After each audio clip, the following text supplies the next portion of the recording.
IDTV మన ఉనికి మన వాణి. Medchal district court public prosecutor Prabhakar Reddy recent గా POCSO act special public prosecutor గా నియమితులైన సందర్భంగా మా ఐడిటీవీ బృందం ఆయన్ను కలిసి అభినందనలు మరియు శుభాకాంక్షలు తెలియజేయడం జరిగింది. ఈ మేరకు పాక్సో చట్టం గురించి మరియు పాక్సో చట్టం మిస్యూజ్ చేస్తే పడే శిక్ష వంటి వివరాలు ప్రజలు తెలియాలి అని సదుద్దేశంతో ఆయనతో మన ఐడిటీవీ ముఖాముఖి సంభాషణలో పాల్గొనడం జరిగింది. అసలు పాక్సో చట్టం అంటే ఏంటి, దాని ఉపయోగాలు, ఇప్పటి వరకు నమోదైన కేసులు ఎన్ని, పాక్సో చట్టం మిస్యూజ్ చేస్తే పడే శిక్ష లాంటి మరిన్ని వివరాల గురించి తెలుసుకోవడానికి POCSO act special public prosecutor Prabhakar రెడ్డితో మా reporter Ram Prasad face to face. So act అంటే ఏమిటి, దీని గురించి కొంచెం వివరంగా మా ప్రేక్షకులకు చెప్పండి. యాక్చువల్గా మీరు మాతో మాట్లాడి ఇంటర్వ్యూ చేస్తున్నందుకు మీకు ధన్యవాదాలు. ఇది ఫుడ్స్కో యాక్ట్ అనేది ఏంటంటే ఈ రోజు అంటే నన్ను అపాయింట్ చేసింది కోర్టు మేడ్స్లో 2019లో చేయడం జరిగింది. అప్పటి నుంచి ఇప్పటి వరకు జడ్జి గారు లేదు, అందువల్ల కేసెస్ చాలా వరకు పెండింగ్ ఉంది అప్పటి నుంచి ఇప్పటి వరకు. ఫుడ్సో అంటే యాక్చువల్గా ఏంటంటే కోర్టు వచ్చింది ఏంటంటే రేప్ అండ్ ఫుడ్స్కో యాక్ట్. ఫుడ్సో అంటే protection of children sexual assault act 2012లో వచ్చింది. ఈ యాక్ట్ ఏంటంటే బిలో 18 years గర్ల్స్ వాళ్ళ మీద ఎలాంటి అత్యాచారాలు జరిగినా ఈ యాక్ట్లో కవర్. రేప్ అంటే అత్యాచారం అంటే ఏ ఏజ్ అయినా వాళ్ళకి అభిష్టంగా చేసేదాన్ని రేప్ కింద. అవును సార్, ఏజ్తో సంబంధం. అవును సార్, దానికి కఠినమైన శిక్షలు ఉంటాయి. అంటే సెక్స్తో సంబంధం ఉంది, దానికి ఏదైతే లైఫ్ ఉందో చిల్డ్రన్స్ మీద చేస్తే అంతకంటే కఠినంగా అంటే లైఫ్ అనేది. కానీ ఈడొచ్చే వరకు 20 years తర్వాత సీరియస్గా చిల్డ్రన్స్ కూడా వాళ్ళకు నష్టపరిహారం 2 లక్షలు నష్టపరిహారం ఇస్తుంది. అదే రేప్ కేసెస్లో అంటే వేరే అఫెన్సెస్కు నష్టపరిహారం ఇవ్వడం లేదు, దీంట్లో ఇవ్వడం జరుగుతుంది. అది ఒక విధంగా బాధితులకు ఉపయోగపడుతుంది. ఒక ఊరట అన్యాయం జరిగిన అమ్మాయి కానీ ఈవెన్ బాయ్స్ మీద కూడా అసాల్ట్ జరిగే సందర్భాలు ఉంటాయి. అవును సార్, అవును సార్, అది కూడా కవర్ అవుతుంది. అవును, ఈ బాధితులు అంటే ఫాదర్స్, బాబాయిలు, నేబాజులు అన్నీ కూడా చేస్తుంది. అవును సార్, అటువంటి అప్పుడు పోలీసు వాళ్ళు దీన్ని స్ట్రిక్ట్గా ఎట్లా పరిశోధించి ఎట్లా చేయాలి, దీనికి ఎక్కువ పనిష్మెంట్కు స్కోప్ అనేది చాలా పెరిగింది. వాళ్ళను ఏంటంటే భయపడకుండా, నేరస్తులను చూడకుండా విట్నెస్ను ఎగ్జామ్ చేస్తున్నారు, సాక్షులను కనిపించకుండా ఎగ్జామ్ చేయడం జరుగుతుంది. అంటే వాళ్ళు ఐడెంటిఫై వరకు ఒక సెకండ్ అట్లా చూపించి మళ్ళీ చేస్తారు. అంటే ఇతనే చేసిందా లేదా అని చెప్పడానికి ఒక సెకండ్ చూపించి మళ్ళీ వాళ్ళకి కనిపించకుండా చూస్తారు. అవును సార్, బాధింపబడ్డ వాళ్ళు ఎవరైతే ఉన్నారో పబ్లిక్ కూడా ఎక్స్పోజ్ అవ్వకుండా అట్ ద సేమ్ టైం జడ్జికి తప్ప మిగతా వాళ్ళకి ఎక్స్పోజ్ అవ్వకుండా చేయడం జరుగుతుంది. తర్వాత వీళ్ళ పేర్లు కూడా ఎక్కడ కనిపించదు, తల్లిదండ్రుల పేర్లు కానీ అమ్మాయి పేరు కానీ కూడా ఎవరికి తెలియదు. అవును సార్, రికార్డెడ్గా పోలీస్ వాళ్ళ దగ్గర లిస్ట్ ఉంటుంది, అడ్రస్ ఉంటుంది. అది కోర్టు వారికి తెలుస్తుంది, తర్వాత పోలీస్ వారికి తెలుస్తుంది. కానీ మిగతా అడ్వకేట్స్ కానీ ఈవెన్ నేబర్స్ ఎవరికి కూడా అడ్రస్ కూడా తెలియదు. అది తెలుసుకో యొక్క ఉద్దేశం. నేరాలు నేను ఏంటంటే చిల్డ్రన్స్ కాపాడవలసిన వాళ్ళే వాళ్ళ మీద అత్యాచారాలు చేస్తుంది. సార్, ఇది గత 3 ఏళ్ళుగా అంటే 2022 నుంచి 786 పోక్సో కేసులు రిజిస్టర్ అవ్వడం జరిగింది. సరే, కాదు ఇంతకుముందు కూడా ఉన్నాయి కేసు, అంటే 2022 నుంచి చెప్తున్నారు. అప్పటి నుంచి ఇన్ని కేసెస్ ఉన్నాయి కదా, దీంట్లో ఎన్ని సాల్వ్ అయినాయి, ఎన్ని పెండింగ్ ఉన్నాయి? అట్లాగే మీరు అన్నట్టుగా దానికన్నా ముందు నుంచి 2019లో ప్రారంభమైంది కాబట్టి 2019 నుంచి రిజిస్టర్ అయిన కేసెస్ ఎన్ని ఉన్నాయి, దాంట్లో ఇప్పుడు సాల్వ్ చేసిన కేసెస్ ఎన్ని ఉన్నాయి సార్? అంటే మినిమం ఈ కేసు ఒకటి రిజిస్టర్ అయిన తర్వాత దీనికి కాల పరిమితి అనేది ఏమైనా ఉంటుందా, లేకపోతే అలాంటిది ఏం లేకుండా నార్మల్ కేసెస్ లాగే ముందుకు తీసుకెళ్ళాలి? యాక్ట్ ఉద్దేశం మాత్రం ఒక 1 yearలో తీసుకోవాలి. ఓకే, 1 yearలో ఖచ్చితంగా 1 year లోపల క్లియర్ చేసేయాలి. ఓకే, కానీ కారణం ఏంటంటే జ్యుడిషియరీలో ఉన్న ఇన్ఫ్రాస్ట్రక్చర్ అంటే సరి అయిన జడ్జెస్ లేకపోవడం వల్ల కొంచెం కాలయాపన జరుగుతుంది. కాలయాపన జరుగుతుంది జరిగింది జరుగుతుంది సార్. బహుశా నెక్స్ట్ మంత్ లోపల మన మేడ్చల్కు కొత్త జడ్జి వచ్చే అవకాశం చాలా ఉంది. వస్తే స్పీడప్ చేసి కేసెస్ చాలా తగ్గించడానికి ప్రయత్నం చేసి సత్వర న్యాయం జరగడానికి కృషి చేసి దాని యొక్క పోలీసు వాళ్ళు కూడా పూర్తిగా సహకరిస్తారు. జడ్జికి డిస్పోజల్ మాత్రం హెవీగా ఉంటుంది, చాలా ఉంటుంది. దానికి నేను కూడా సహకరిస్తాను. అంటే సార్ ఇది జస్టిస్ రాజశేఖర రెడ్డి గారు ఇంతకుముందు ఈ బిల్డింగ్ నిర్మాణానికి శంకుస్థాపన చేయడం జరిగింది కదా.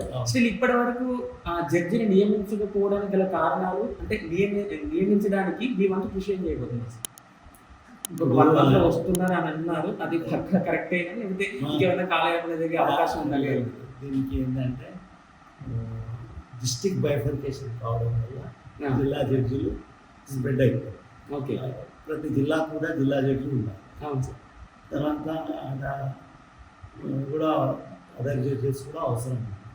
అయితే స్టేట్ బైఫర్కేషన్ వచ్చే వరకు ఏమైందంటే higher district sub judge level ఏమైందంటే తెలంగాణలో తక్కువ మంది, అందువల్ల ఎక్కువ మంది. అది ఇండైరెక్ట్గా ఏమైందంటే కొంతమంది ఆంధ్ర జడ్జెస్ కూడా ఇక్కడ వాళ్ళ విలింగ్నెస్ కూడా తీసుకోవడం. Okay, super. ఇది తీసుకోవాలి అంటే లేకపోతే అసలే లేకుండా పోయింది.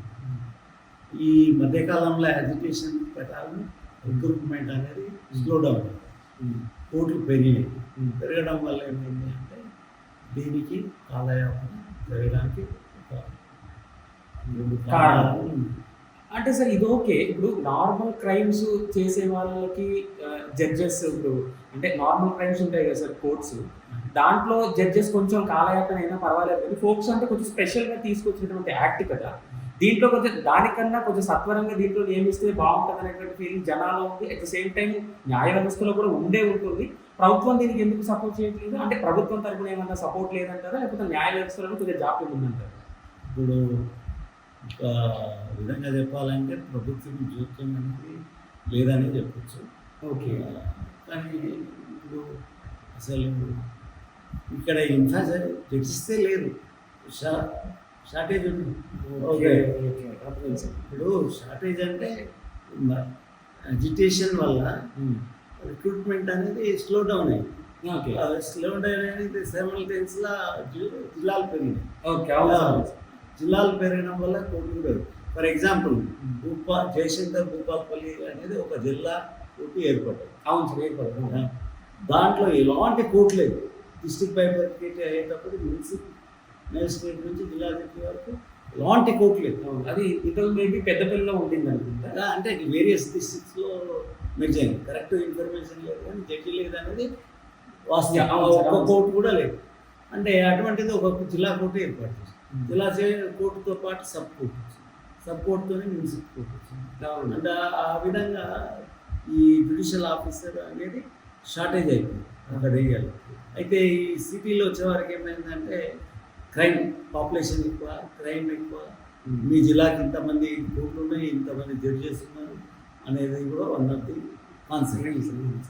దానివల్ల ఈ జడ్జెస్ స్లో డౌన్. మెయిన్గా జిల్లాలు పెరగడం వల్ల మామూలుగానే కొంచెం తక్కువ ఉన్నారు. దాంట్లో జిల్లాలు పెరగడం వల్ల ఆ బడెన్ అనేది ఎక్కువ అవడం వల్ల ఇంకా ఎంప్లాయీస్ మన జడ్జెస్ తక్కువ ఉండడం వల్ల ఈ ప్రాబ్లం ఏర్పడింది. దీని తొందరలోనే కొంచెం రానున్న కాలం తొందరగా సార్ట్ అవుట్ చేసుకునే రిజల్ట్స్ వచ్చినాయి. 150 మంది జడ్జెస్ అని. ఫర్ ఎగ్జాంపుల్ 2023-24 రిక్రూట్మెంట్ కూడా 24లో నోటిఫికేషన్. అంటే 23లో నోటిఫికేషన్ ఇచ్చి అది సక్సెస్ అయితే అంటే 23లో కూడా సబ్జెక్ట్ టు కరెక్షన్. 23లో ఏమైందంటే అంత స్టాండర్డ్ లేకపోవడం వల్ల కొంతమంది నోటిఫికేషన్ ప్రకారం రిక్రూట్ కాలేదు. Okay, okay. అంటే ఇప్పుడు ఏం తెలియదు అంటే మళ్ళా మా అడ్వకేట్స్ ఇంత అయినట్టుగా ఎంతైతే రిక్రూట్మెంట్ కావాలని ఉన్నదో వాళ్ళ దానికి క్వాలిఫై కాలేదు. అయితే క్వాలిఫై కాకపోవడం వల్ల అవి ఫార్వర్డ్ అయింది. ఈసారి 24లో 150 మందికి ఇచ్చింది. వీళ్ళు రిక్రూట్ అయితే ఇలా ప్రాబ్లం ఎక్కడ వస్తుంది అంటే చిన్న కోర్టులో అంటే మున్సిపల్ జేఎఫ్సీ కోర్టులో ఒకవేళ లీవ్ పెడితే ఏమవుతుంది అంటే లేకపోతే వాళ్ళు ఒక 50-60 కిలోమీటర్లు ఇన్ఛార్జ్ పోవాల్సి వస్తుంది. దాని తర్వాత ఇది ఒక జిల్లా జడ్జి లేకపోతే అంత ప్రాబ్లం ఉండదు. కానీ municipal junior civil judge leave పెడితే దానివల్ల ఏమవుతుందంటే వాళ్ళకు చాలామంది సఫర్ అవుతుంది. అందుకు ప్రమోషన్ ఇస్తాందుకు వాళ్ళు రిక్రూట్ అయితే అక్కడ ఉన్న జూనియర్ సివిల్ జడ్జి సబ్ జడ్జిగా ప్రమోషన్, వాళ్ళకి ప్రమోషన్ ఇస్తే జిల్లా జడ్జిగా. అందుకు ఇది మొత్తం చుట్టూ తిరిగి అలా అలా అలా రావడం వల్ల కొంచెం కాలయాపన జరిగింది. ఇప్పుడు 2023 కదా పూర్తిగా ఇట రిక్రూట్మెంట్ అయ్యిందండి. అయితే ఇది ఏమవుతుండే ఒక 40-30 సబ్జెక్టు కరెక్షన్ కరెక్ట్ ఫిగర్ తెలియదు కానీ 20 సుమారుగా 20-25 లేవు. అదే 20 మంది అప్పుడు రిక్రూట్ అయితే ఈ 25 మంది వేరియస్ కోట్ల అయ్యేటోళ్ళు కదా. అవును సార్, అవును సార్, కొంచెం బలం తగ్గేది. ఇంకోటి ఏంటంటే మినిమం కొంత సర్వీస్ చేస్తే ప్రమోషన్ చేయడానికి ఇది ఇండైరెక్ట్ మీనింగ్ అన్నట్టు. ఆ సర్వీస్ కూడా లేదు కొంతమందికి ప్రమోషన్, అది కూడా వన్ ఆఫ్ స్పీడ్ బ్రేకర్. కానీ సర్వీస్ అడక్క ఏం చేస్తుందంటే ప్రమోషన్ ఇచ్చి కానీ పోస్ట్ చేస్తుంది. ప్రమోషన్ అనేది లేకుండా ఇండైరెక్ట్గా చేసి పనిచేయడం జరుగుతుంది. సబ్సిక్వెంట్గా ప్రమోషన్. కానీ నెక్స్ట్ మంత్లో ప్రమోషన్ అన్న తర్వాత రిక్రూట్ మాత్రం మేడ్చల్ కానీ బుక్స్ కోట్లకు డెఫినెట్గా రిక్రూట్మెంట్ అయిపోతుంది. జడ్జి వస్తారు రెగ్యులర్గా. ఇక్కడ కేసులు కూడా సత్వర న్యాయం జరుగుతుంది. దానికి నా వంతు కృషి చేస్తాను. నేను కూడా పోలీసు వాళ్ళకి ఎప్పటికీ అందుబాటులో ఉంటాను. ఎందుకంటే బాధితులకు సాయం చేయాలి కాబట్టి నా డ్యూటీ కాబట్టి సర్వీస్ ఏదైతే స్పెషల్ పబ్లిక్ ప్రాసిక్యూటర్ ఉంటుందో నేను చేయడానికి రెడీ. సార్, ఇది ఈ చట్టంలో చాలామంది అమ్మాయిలు ఏంటంటే వాళ్ళకి కొంతమంది ఏంటంటే వాళ్ళకి న్యాయం దొరికేస్తుంది సార్. వాళ్ళు ఆ పడ్డ బాధకి ఏంటంటే న్యాయం దొరుకుతుంది. కానీ కొంతమంది మాత్రం దీన్ని దుర్వినియోగం చేసే వాళ్ళు ఈ మధ్యకాలంలో బయటపడుతుంది కదా సార్. అలాంటి దుర్వినియోగం చేసే వాళ్ళని అరికట్టడం ఎలా సార్? ఏం లేదు, చట్టంలోనే క్లియర్గా ఉంది. ఒకవేళ ఫాల్స్ కంప్లైంట్ ఇస్తే 2 ఏళ్ల శిక్ష కూడా పడే అవకాశం ఉంది. ఫాల్స్ కంప్లైంట్ ఇస్తే 2 ఏళ్ల శిక్ష పడే ఆ విధంగా కూడా నేను ప్రయత్నం చేస్తే శిక్ష పడుతుంది. అంటే ఇది సెన్సిటివ్ ఇష్యూ. ఎందుకంటే పోలీసు వాళ్ళు కంప్లైంట్ ఇస్తే తీసుకోకపోతే ఒక ప్రాబ్లం ఉంది. మా మీద అత్యాచారం జరిగినా కానీ పోలీసు వాళ్ళు తీసుకోలేదు అన్న కోణంలో వాళ్ళు హైలైట్ చేయడము. దానికి వేరియస్ ప్రెజర్ గ్రూప్స్ ఉన్నాయి, సోషల్ ఆర్గనైజేషన్ వచ్చి మీద వాళ్ళు కూడా పోలీసు వాళ్ళు కూడా హెల్ప్లెస్. కానీ అనలేరు. నాకున్న లిబర్టీ వాళ్ళకి లేదు కాబట్టి అది కూడా ఉంది. అది కూడా నిజమా అబద్ధమా అని తెలుసుకునే లోపల అబద్ధం 6 రోజులు గుర్తొచ్చేస్తుంది సార్. నిజము ఊరు దాటలు గుమ్మ దాటలు పోలీస్ ఆఫీసర్గా నిజమా అబద్ధమా తెలుస్తుంది. కానీ ప్రెజర్ గ్రూప్స్ ఏవైతే ఉన్నాయో ఇంక్లూడింగ్ మీడియా కూడా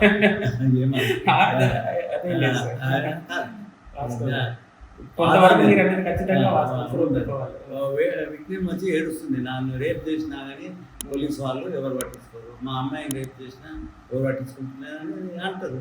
అన్నప్పుడు న్యాచురల్గా మీరు హైలైట్ చేస్తారు కదా, పోలీసు వాళ్ళు స్టూడెంట్స్ పోలీసు వాళ్ళు ఎవరు యాక్షన్ తీసుకుంటలేరా అంటారు. వాళ్ళు ఎవరిని అందరు ఇమీడియట్ ఫోన్లు వస్తుంటాయి, ఎందుకు కేసు చేస్తే చేసి అంతే సార్. ఇప్పుడు అప్పుడు అలా చేసినప్పుడు పబ్లిక్ లో సింపతి వచ్చేస్తుంది. పోలీసులు కనుక కేసు కట్టకపోతే వాళ్ళ మీద వ్యతిరేకత కూడా స్టార్ట్ అయిపోతుంది ఆబ్వియస్లీ.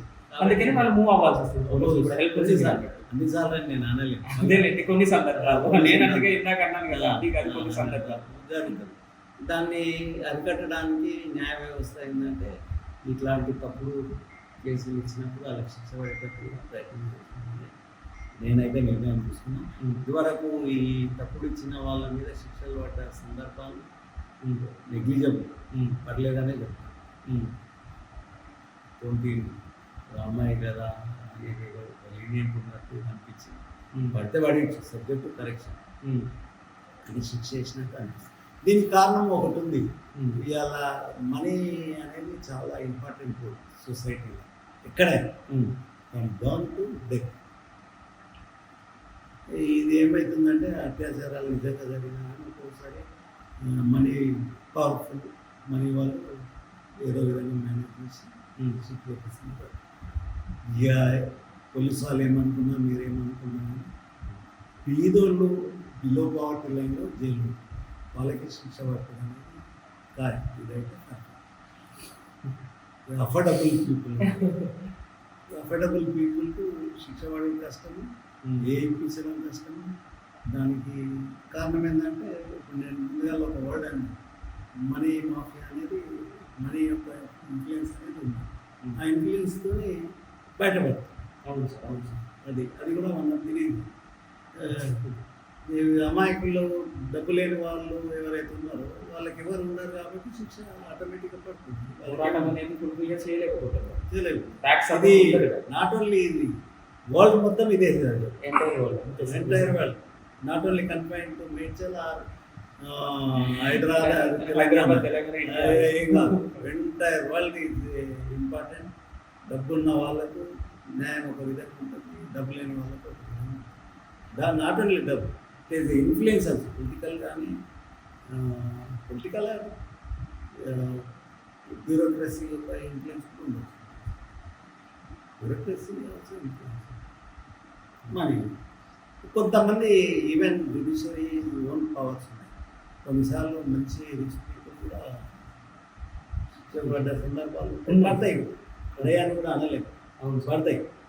ఒకసారి విక్టిమ్ స్ట్రాంగ్ ఉన్నదంటే తర్వాత ఏమైనా సరే అని అనుకున్నాం చెప్తారు, చెప్తే శిక్ష తప్పదు. దానికి ఎగ్జాంపుల్ డేరా బాబా. అసలు అని స్టోరీ ఏంటనే ఇది. అవును అవును మీకు అందరికి తెలుసు తెలుసు. డేరా బాబా ఉంది. వాడు అసలు యాక్చువల్గా అంటే మీడియా రికార్డ్ చేస్తారు లేదు ఏమన్నా కానీ ఒకవేళ వాడు ఆ రోజు శిక్ష చేసేది నాటి ఇంత గోలు చేయకపోతే ఆయన శిక్ష పడ్డా ఏం కాకపోతుంటారు, బయటనే ఉంటుంది. 10 years ఇచ్చింది. 10 years అంటే వీళ్ళ హైకోర్టు బెయిల్ ఇస్తుంది.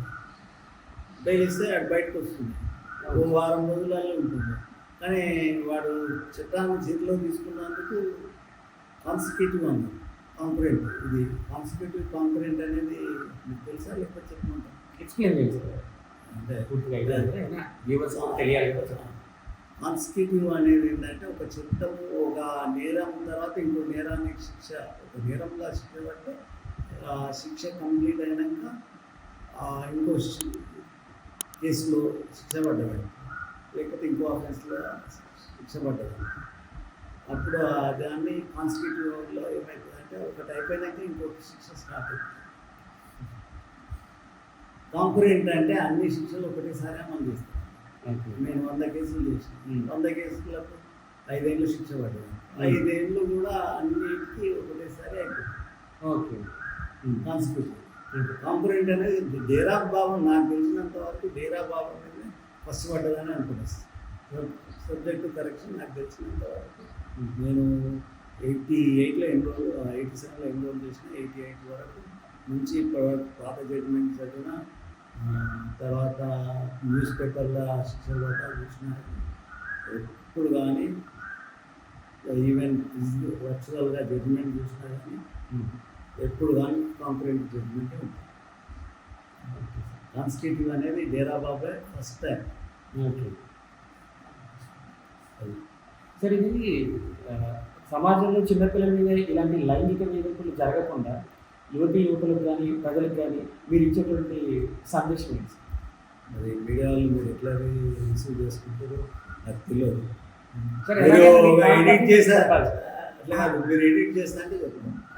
ఎడిట్ చేయాలంటే చెప్తారు, ఎడిట్ చేయనంటే ఎడిట్ చేస్తానంటే మీ ఇష్టం. చెప్పనైతే చెప్తాను, ఉంచేస్తాను సార్. మీరు ఇంత జెన్యున్గా మాట్లాడుతున్నప్పుడు మేము తప్పకుండా వస్తాం. మీరు ఏది మాట్లాడినా కూడా పర్ఫెక్ట్గా ఉంది కాబట్టి తప్పకుండా మేము ప్లే చేస్తాం సార్. చెప్పండి. ప్రాస్టిట్యూషన్ ఎంకరేజ్ చేస్తే మైనర్స్ మీద అత్యాచారాలు తగ్గడానికి అవకాశం పూర్తిగా జరిగాయని నేను అనలేను. అంటే దాన్ని లీగలైజ్ చేస్తే, ప్రాస్టిట్యూషన్ అనేది లీగలైజ్ చేస్తే కనుక ఈ నేరాలు తగ్గే అవకాశాలు ఉన్నాయంటారా? లేకపోతే ఇప్పుడు ఇంతకుముందు ఒక దగ్గర డిస్కషన్, ఒక మేజర్ కాకపోయినా మోర్ దాన్ 15-14 ఇయర్స్ అమ్మాయిని రేప్ చేయడం అంటే మర్డర్ చేయడం ఈజీ, కానీ రేప్ చేయడం చాలా కష్టం. బలవంతం చేయడం కష్టం. వేరే ఇప్పుడు భయపెట్టి రేప్ చేయడం వేరు, కత్తి తీసో లేకపోతే ఇంకేదైనా చేయడం అది వేరే విషయం. గట్టిగా పోతుంటే నేను ఆమె రేప్ చేస్తానంటే సాధ్యమే. కానీ అందుకు కానందుకు మైనర్స్ రెసిస్టెన్స్ పవర్ తక్కువ ఉంటుంది. ఆ రెసిస్టెన్స్ పవర్ కొరకు తక్కువ ఉన్నదని వాళ్ళ మీద ప్రచారం జరుగుతుంది. నా యొక్క పర్సీవ్ ఓకే, అంటే వాళ్ళు మీదకి వచ్చినప్పుడు అపోజ్ చేసేటువంటి సత్తా వీళ్ళ దగ్గర ఉండదు కాబట్టి వాళ్ళ మీద జరుగుతాయని అది వాస్తవం కూడా సార్. ఎందుకంటే వాళ్ళు ప్రతిఘటించడానికి వాళ్ళ ఫిజికల్గా కానీ వాళ్ళ మెంటల్గా కానీ వాళ్ళ ధైర్యం సరిపోదు సార్, అది వాస్తవం. ఇప్పుడు ఎందుకు జరుగుతున్నాయంటే ఒక ఏజ్ వచ్చిన తర్వాత ఫిజికల్ డిజైర్నెస్ మేల్కు ఫిమేల్కు అవసరం. టు డిజైర్ ఫుల్ఫిల్ చేసుకున్నందుకు న్యాచురల్గా ఎవరో ఒకరు కావాలి. కావాలన్నప్పుడు ఏమవుతుంది అంటే పోయి ఎక్కడ తీసుకుంటున్నాం రిగలైజ్డ్ ప్రాస్టిట్యూషన్ ఉన్నదనుకో అక్కడ పోయి డిజైర్ ఫుల్ఫిల్ చేస్తాం. అది లేదు కాబట్టి మైనర్స్ ఏడ దొరుకుతారా అని ఆలోచిస్తాం. దానికి వాళ్ళు ఇంట్లో లేకపోతే రిలేషనా అనేది కూడా ఆలోచించకుండా చేస్తాం. ఇది రీజన్ నా యొక్క మళ్ళీ సొసైటీకి సబ్సిడెంట్ media I will not consider what I observed and perseverance అంటే నేను ఉన్న నాలెడ్జ్తో నా యొక్క ఎక్స్పీరియన్స్తో నేను. అవును సార్, అది కరెక్ట్. ఇప్పుడు మనకు అవసరం ఉన్న వస్తువు ఏదైతే ఉందో అది సింపుల్గా దొరికితే అంత కష్టపడి ఇన్ని సంఖ్యలు వేసుకొని ఇన్ని సంవత్సరాలు శిక్ష పడుకుంటా ఆ ఎమోషన్ని బయట పెట్టుకొని తీర్చుకోవాల్సిన అవసరం అయితే ఉండదు కదా సార్. సింపుల్గా మన అవసరానికి తగ్గట్టుగా సింపుల్గా దొరికేస్తుంది. సో అంత కష్టపడి అంత జైల్లోకి వెళ్ళి అంత రిస్క్ చేయాల్సిన అవసరం ఏముందన్న ఆలోచన యువతల వ్యక్తికి వస్తే కనుక మీరు అన్నట్టుగా ఖచ్చితంగా ఇట్లాంటి నేరాలు అనేవి జరగవు. అయితే ఇంకొకటి సివియర్ పనిష్మెంట్ కూడా ఉండకూడదు. ఎందుకు తెలుసు ఒక సివియర్ పనిష్మెంట్ అంటే డెత్. రేప్ చేస్తే డెత్ పనిష్మెంట్ ఇవ్వాలని ఉమెన్ ఆర్గనైజేషన్ అందరూ అయితే చంపేస్తే కూడా గదే పనిష్మెంట్. ఇప్పుడు కొంచెం లీనియంట్ ఉంది అంటే punishment lenient means death penalty వద్దు అని. లీనియంట్ ఉంటే నేను 5 ఏళ్ళలో బయటకు వస్తాను, చంపేస్తే దొరికితే శిక్ష పడుతుందనే భయం అనేది వేరియేషన్ అయితే ఉండాలి. అంటే ఈ డెత్ రేట్ కూడా తగ్గుతుంది. మైనర్స్ డెత్ రేట్ తగ్గుతుంది. రేప్ విక్టిమ్స్ ఇప్పుడు అసాల్ట్ అదర్ అగ్రవేటెడ్ అఫెన్స్ ఉండదు. అది నా opinion. My opinion. Super sir, thank you very much sir. మీ విలువైన సమయాన్ని మా కోసం కేటాయించినందుకు ధన్యవాదాలు. Thank you.